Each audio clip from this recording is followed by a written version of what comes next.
지금 시각은 8시 30분입니다. KBS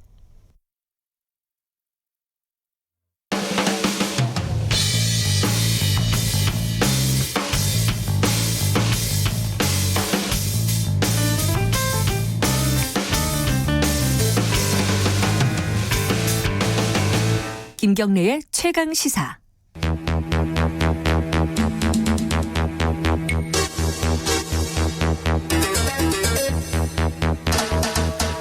네, 사건의 이면을 들여다보고 파헤쳐보는 시간입니다. 추적 20분. 한 주는 사회부 에이스들과 함께하고 한 주는 이 법조인 변호사들 에이스들과 함께하는데 오늘은 사회부 에이스들과 함께하는 시간입니다. 아주경제의 장용진 기자님 나와 계십니다. 안녕하세요. 안녕하십니까. 예. 그리고 KBS 사회부의 이지윤 기자님 나와 계십니다. 안녕하세요. 네, 안녕하세요. 오늘은 이제 엊그제 이렇게 막 화제가 됐다고 논란이 된 사건이죠. 이 이른바 대림동 여경 사건. 네. 이게 참 이게 굉장히 작은 사건인데 논란은 컸어요. 그렇죠, 네. 일단 이지윤 기자가 이 어떤 사건인지 간략하게 모르시는 분도 혹시 있습니까? 네. 예. 이게 사실 그 인터넷 사이트에 어떤 네. 영상이 올라오면서 시작이 된 건데 네. 이제 술에 취한 남성 2명이 난동을 부리고 이제 네. 경찰관들 남경 여경이 이렇게 2명이 출동을 해서 제압하는 이런 장면이 담긴 영상이 네. 짧게 이제 올라온 거예요. 예. 근데 이제 이 영상에서 논란이 됐던 점이 남성은 이제 그 취객 한 명이 남경 뺨을 때리죠. 그리고 예. 이제 다른 취객이 여경을 밀치는 그런 장면이 담겨 있어요. 예. 근데 이거를 이제 일부만 올려서 이 경찰이 폭행을 당한다 이런 제목으로 퍼졌는데 이게 논란이 된 거예요. 여경은 그러면은 이 남경이 뺨을 맞을 동안 뭐 했냐. 이 제대로 제압도 못하고 취객을 이런 논란이 퍼지자 이 남경 여경들이 속해 있던 구로경찰서가 전체 영상 2분짜리를 공개를 했어요. 근데 오히려 그 영상을 공개하면서 더 논란이 커진 거예요. 왜냐하면 그 영상에서 이제 여경이 다른 주치자를 제압을 하면서 남성 시민에게 도움을 요청한 장면이 촬영이 됐거든요. 그래서 여경은 역시 쓸모가 없다. 여경은 주치자 제압을 못한다. 아하. 이런 논란이 커지게 된 사건입니다. 네. 이게 동영상을 찍은 거는 식당 주인이 찍었다고 하더라고요. 이게. 주변에 있었던 사람인 그렇죠. 거죠. 주치자가 행패를 부렸던 그 식당 주인. 맞습니다. 장윤진 기자는 이거 보면서 이 영상 보면서 어떤 생각이 드셨나요? 그래서 몇 가지 생각이 왔다 갔다 하더라고요. 첫 번째는 네. 이 정도 소란은 자주 있는 일이거든요. 근데 그래요? 네. 이 정도 소란을 가지고 이렇게 논란거리가 됐다는 것이 일단 좀 당혹스럽기도 하고 의아하기도 했습니다. 네. 그리고 이 드러난 동영상만 가지고는 이게 적절한 대응을 했다 안 했다 말하기가 사실 곤란해요. 네. 그 뒤에 어떤 일이 있었는지 모르거든요. 네. 그러니까 주치자 제압하는 게 뭐 생각보다 쉽지는 않습니다. 그래서 그럼요. 1, 2분 안에 제압이 안 되는 경우는 아주 많거든요. 예. 그건 뭐 1, 2분 안에 제압을 못 한다고 보는 게 사실은 정석이죠. 예. 그렇기 때문에 그 짧은 동영상 안에서 뭐 제대로 했다 못했다라고 논란을 벌이는 것 자체가 잘못이라고 생각이 들고요. 예. 그럼에도 사실 논란이 될 만한 부분이 어떻게 보자면 꼬투리가 될 만한 지점은 있기는 있었던 것 같아요. 특히 이것이 요즘 이제 취업난과 겹치면서 네. 특히 요즘에 공정성이라는 문제에 민감해졌지 않습니까? 예. 그렇기 때문에 꼬투리가 될 만한 지점은 좀 아. 있긴 있겠구나 이런 생각은 했었어요. 그러니까 핵심이라고 보기보다는 이게 논란의 어떤 주요한 쟁점 중에 하나가 근데 이준 기자님 이 얼굴이 안 보입니다. 이 유튜브에 보니까 네. 얼굴 좀 보이게 좀 해주세요. 그러니까 이 여경이 저렇게 힘이 없어가지고 저게 그 현장에서 쓸모가 있냐 이거 아니었습니까 사실 그렇죠. 간단하게 네. 얘기하면 이걸 어떻게 봐야 돼요? 먼저 장윤진 기자께서 글쎄 일단 그 정도만 가지고 그 영상에서 가지고 그 여경이 힘이 없었다라고 보기는 좀 어려운 영상이었습니다. 예. 그렇죠. 1, 2분 가지고는 사실 1, 2분 사이에는 그 정도의 힘이 있다 없다를 판단하기 좀 어렵고요. 네. 그다음에 몇 가지 좀 확실하게 좀 짚고 넘어가야 될 것이 첫 번째가 취객을 제압하는 건 쉽지가 않다는 거예요. 이거는 그럼요. 일상생활에서 우리가 다 느끼는 거잖아요. 그럼요. 제가 취해도 제압하기 힘들어요. 그럼요. 제가 그 얘기를 좀 드리려고 했었는데. 그다음에 당시 상황상을 보면은 뭐 무기라든지 장비를 쓸 수도 없는 상황이에요. 예. 왜냐하면 그러니까 그 취객이 일단 넘어지거든요. 넘어지는 상태에서 뭐 테이저건을 썼다가 오히려 과잉 그럼요. 기량 그렇죠. 논란 생길 네. 거였어요. 네. 그다음에 경찰관은 여러 명이 이제 2인 1개조로 운영을 하면서 여러 명의 범죄자를 제압하는 것도 사실입니다. 네. 자, 근데도 논란거리가 되는 거는 뭐냐면 이게 그 취객을 제압하는 것뿐만 아니라 범죄자를 제압하는 것이 물론 여러 명이서 동원이 돼야 되지만 네. 반드시 항상 모든 사람이 여러 명 있는 상태에 제압되는 건 아니거든요. 그러니까 그렇죠. 한 사람이 제압을 해야 되는 상황이 분명히 생기는데 그럴 때를 위해서 배워두는 게 이제 소위 말하는 체포술, 제압술 이런 건데 이런 부분에서 좀 덜 숙달돼 보인다라는 모습이 보였어요. 너무 짧긴 했지만. 근데 이 문제가 그거는 개인의 문제거든요. 네. 이걸 여경의 문제는 아니에요. 여경이 힘이 없다라고 보기는 어렵습니다. 아마 많은 분들 그 뭐 기자분들 우리 뭐 기자들 많이 느꼈을 텐데 여경 얕잡아보다 큰 코 다치는 사람들 참 많이 봤거든요.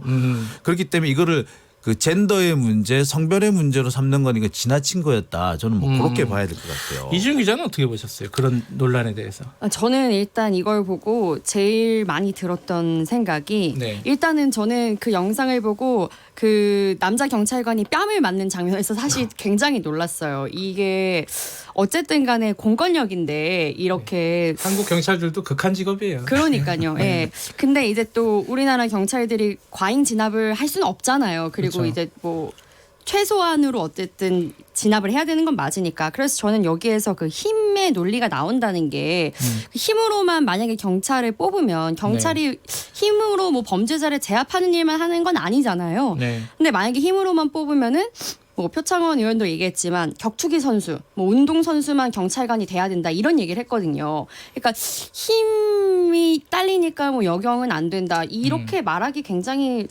어려운 어렵죠. 사건이라고 네. 저는 봐요. 예. 근데 거기서 이제 한 발 더 나가면 이런 거잖아요. 여경들을 뽑을 때 이게 체력이라든가 아니면 뭐 이게 무술이라든가 이런 거를 너무 안 보는 거 아니냐, 아무나 뽑는 거 아니냐, 뭐 이런 그래서 뭐 일단 주장들도 있어요. 어느 정도 기초 체력은 있긴 있어야 되겠죠. 예. 그런데 이제 뭐냐면은 제가 볼 때는 이게 힘이 필요했던 게 아니라 이건 적절한 어떤 능력이 필요했다고 생각해요. 업무 직무 수행 능력 중에 뭐냐면 체포술 아까 말씀드렸습니다만 체포술이나 이 범인 제압술 같은 게 있거든요. 네. 이런 것들이 이제 직무 능력 중에 하나고 이것이 네. 경찰관 교육기관에서 배우는 거예요. 그런데 이 부분에서 충분히 숙달되지 않은 모습을 보인 거는 그러면 보이는 부분이 있어요. 근데 이거는 남녀의 문제는 다시 말합니다만 아닙니다. 그 개인의 문제거든요. 이 체포술을 어떻게 잘 익히는 여경의 경우에는 남자 경찰 서너 명 역할을 하는 경우 제가 몇 번을 봤었습니다. 네. 그렇기 때문에 이 문제는 체력이라는 문제로 갈 것이 아니라 얼마나 이 사람이 직무 능력에 숙달돼 있느냐를 봤었어야 되는데 엉뚱하게 지금 그 잘못된 방향으로 가고 있지 않느냐. 저는 그렇게 생각이 들어요.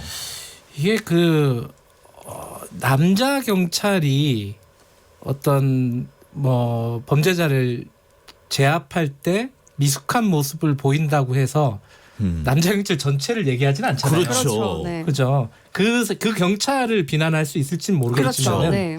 근데 이번 거는 또 이 경찰을 비난할 수 있는지도 잘 모르겠어요. 약간 보면 멈칫멈칫하는 모습은 보이긴 하지만은 그렇죠. 뭔가 완전히 뭐 실수를 했다거나 이런 건 아니거든요. 그렇죠. 네. 좀 서툴러 보이는 거는 사실이었죠. 근데 서툴러 보였다고 하지만 그것도 2분 정도밖에 안 되는 짧은 동영상에서 모든 과정을 다 평가를 할 수 있는 건 아니거든요. 근데 너무 성급하게 평가를 하고 있는 것 같기도 해요. 이 부분은 어떻게 보세요? 바른미래당 하태경 의원이 아까 얘기했던 거를 좀 구체적으로 얘기했어요. 체력 검사 기준이 좀 낮다. 여성들은 여성 경찰관을 채용을 할 때 외국은 안 그렇다. 뭐 이런 얘기를 주장을 하지 않았습니까? 이 부분은 어떻게 봐야 되는지 좀 이준 기자가 좀 말씀해 전 주시죠. 개인적으로는 좀 본질을 벗어난 어떤 지적이 아닌가라는 네. 생각이 드는데 네. 뭐 예를 들자면 뭐 체력 검사 기준은 나라마다 다를 수 있는 것이겠죠. 근데 예를 들어서 이 체력만으로 또 경찰을 뽑으면 네. 그러면은 지금 이제 경찰 이 체력 검사라는 게 어쨌든 들어갈 때 네. 경찰이 될 때 보는 거잖아요. 그러면은 뭐 50대 남성 경찰관들도 체력 검사를 하면 탈락할 사람들이 많다라는 게 일선 경찰관들의 반응이거든요. 네. 그러니까 이 체력 검사 얘기를 하는 거는 저는 본질에서 좀 벗어난 얘기라는 생각이 들어요. 예. 체력 검사는 네. 어디까지나 기초 체력 문제거든요. 그러니까 기초 체력이 되느냐 정도만 측정하는 것이지 그것만 가지고 그러니까 그 직무 능력을 수행할 수 있을 정도의 기초 체력이 되느냐만 확인하는 것이고 그 뒤에 이제 이 사람이 직무와 관련해서 여러 가지 뭐 또 기술이라든지 무술을 배우는 거는 그 뒤에 문제거든요. 그런데 그 직무 능력이 충분한가에 대한 평가는 없이 자꾸 기초 체력이 부족해라고 얘기하는 거는 말씀하신 것처럼 이거는 저 본질에서 좀 벗어난 얘기죠. 물론 조금 부분에서 보면 이렇게 꼬투리를 준 부분이 있었어요. 그러니까 네. 대표적인 게 팔굽혀펴기잖아요. 이런 네. 부분에서 무릎을 대고 뭐 팔굽혀펴기를 한다 이런 부분 때문에 네. 논란을 촉발시킨 부분은 있긴 합니다만 네. 그것이 본질이 아니라고 봐요. 근데 여전히 이제 그런 질문들을 많이 하시는데 이 유튜브에 오얏나무님이 이 경찰이 서투르면 시민은 크게 어떤 피해를 입을 수 있지 않느냐. 경찰은 전문직이고 이렇게 우리의 안전을 맡길 수 있을 정도의 능력이 있어야 되는 거 아니냐. 근데 요번에 화면을 보면은 그런 능력이 과연 있다고 볼 수 있느냐. 여자 남자를 떠나서 그 부분에 아마 좀 이렇게 뭐랄까요 의문을 제기하는 분들도 조금 있는 것 같아요. 이 부분은 좀 생각해 볼 지점이 있지 않을까? 어떻게 생각하십니까?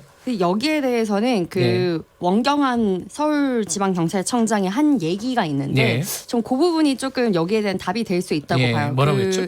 원경한 청장이 예. 비례 원칙이라는 좀 어려운 말을 얘기를 했는데 네. 이 여경의 대응이 미숙하지 않았고 제 역할을 했다고 생각한다고 하면서 얘기한 거거든요. 네. 이게 뭐냐면 이 경찰권을 발동한다는 것, 이 공권력을 발동하는 거는 어떤 그 공공의 안녕을 해칠 만한 요소가 있을 때 최소한도로 그 발동이 돼야 된다. 그러니까 예를 들어서 이 취객을 제압하기 위해 예를 들어서 뭐 테이저건을 쏘거나 혹은 더 나아가 뭐 무기를 사용하거나 이럴 경우 됐을 때는 오히려 시민의 인권이 침해받을 수 있는 그렇죠. 것이거든요. 과잉진압 문제가 있을 수 있고 사실 또 경찰이 그렇게 했던 역사가 우리 그 한국 현대사에도 네. 적지 않잖아요. 그러니까 이런 부분을 최소한으로 발동해야 된다. 이런 부분을 이제 원경한 청장이 얘기했는데 저는 뭐 일리 있는 지적이라고 봐요. 그러니까 비례 원칙. 그러니까 그 어떤 범죄자라든가 혹은 그 난동자들이 벌이는 어떤 그 수준에 맞는 대응을 해야 된다. 그렇죠. 필요한 정도만 해야 되는 것이 최소한으로 이게 해야 된다. 과잉을 해서는 안 된다는 것이 이게 그 민주사회의 기본 원칙에 해당이 되는 겁니다. 공권력의 발동이라는 것이 그래서 공권력의 발동은 자제되어야 한다는 얘기가 나오는 게 그래서 나오는 거거든요. 그러니까 네. 품격 있고 자제된 그 공권력의 발동이 있어야 된다라고 얘기하는 이유가 그건 겁니다. 그러니까 네. 딱 필요한 수준만 이성적으로만 써야 되는데 지금 같은 경우에 이제 만약에 지금 비난의 그 핵심 그대로 따라가자면은 네. 그 자리에서 그 주치자를 아주 그냥 이렇게 말해 집단적으로 폭행을 했었어야지. 그래서 제압을 했었어야지 그 적절한 대응이다 이런 얘기가 나올 수밖에 없는 그런 상황이 되는 거거든요. 그러니까 예. 이 부분에서 약간 서투른 면이 있었다 하더라도 이것 자체가 크게 부적절했다고 보기는 어려웠다고 봅니다. 오히려 그 쟁점도 있지 않을까요? 뭐 지금 말씀하신 이게 그 K7301님이 취객이 아니라 공무집행 방해다. 네, 공무집행 방해 맞습니다. 그렇죠. 이게 경찰을 때렸잖아요 현장에서 그렇죠. 폭행을 한 게 그대로 보이는데, 그러니까 이게 참 양날의 칼인데요. 이 공권력이라는 게 어느 정도로 강력해야 되는 것인가. 아까 비례의 원칙도 말씀하셨는데 우리 공권력이 지나치게 약한 것은 아닌가라고 걱정하시는 분들도 일부는 있는 것 같아요 분명히. 네. 자, 이게 문제는 이렇습니다. 이게 적절한 대응을 했는데 만약에 이제 그 민원인이 다친 경우가 생기는 게 이게 제일 문제거든요. 그렇죠. 그러니까 맞아요. 이렇게 되면은 경찰관들은 나는 적절하게 대응을 했는데 다쳤다. 그러다 보니까 나중에 그 책임은 또 경찰관이 다 져야 되는 경우예요. 네. 이런 경우를 보호해 줄 필요가 있는데 또 그러니까 이런 경우를 보호해 주기 위해서 외국 같은 경우는 이제 뭐 미국 같은 경우는 경찰도 노조가 있지 않겠습니까? 그렇죠. 예. 그래서 예. 경찰 노조에서 보험을 들어놓기도 하고 경찰 노조에 변호사가 있어요. 그렇죠. 그래서 이렇게 좀 적절하게 행동을 했는데도 이렇게 불의의 사태가 생긴 경우에는 이 경찰관을 보호해 주는 그런 제도가 있거든요. 네. 우리나라 같은 경우는 노조는 없지만 경찰 공제회 같은 게 있을 수가 있는데 네. 이런 데서 이런 그 적절한 직무 수행으로 생겼지만 어쩔 수 없이 손해배상을 해야 되는 경우라든지 또는 뭐 형사 책임을 져야 되는 경우를 대비를 해서 보험이라든지 경찰관 직무보험이라든지 또는 경찰관을 보호해주는 변호사 이런 것들을 제도적 장치를 좀 마련해줄 필요가 있을 것 같아요. 뭐 미국 드라마 같은 경우 보면은 경찰들이 예를 들어 총기 사용을 하면은 노조에서 변호사를 보내주고 그렇죠. 이런 네. 모습 자주 보잖아요. 네. 어쨌든 이게 좀 소모적으로 야 여자가 경찰 하는 게 맞냐 이런 식으로 논쟁을 하지 말고 우리의 경찰력의 수준이 어느 정도인가 그리고 예컨대 우리 공권력은 제대로 집행되고 있는가 뭐 이런 식으로 좀 발전적인 논의가 돼야 되지 않을까.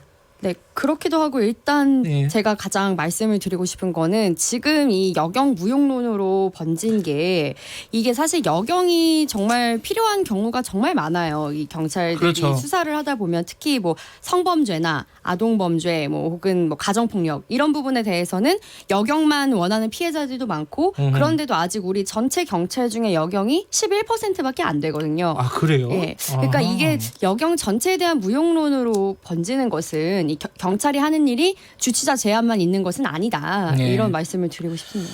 예. 알겠습니다. 제 여자 조카가 경찰인데 아, 여경이시군요. 연락한 지가 몇 년이 돼가지고 잘 사는지 모르겠네요.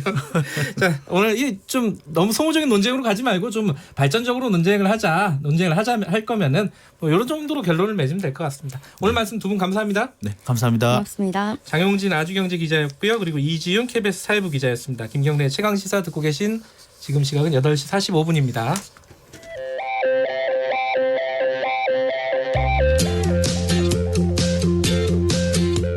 오늘 하루 이슈의 중심 김경래의 최강 시사.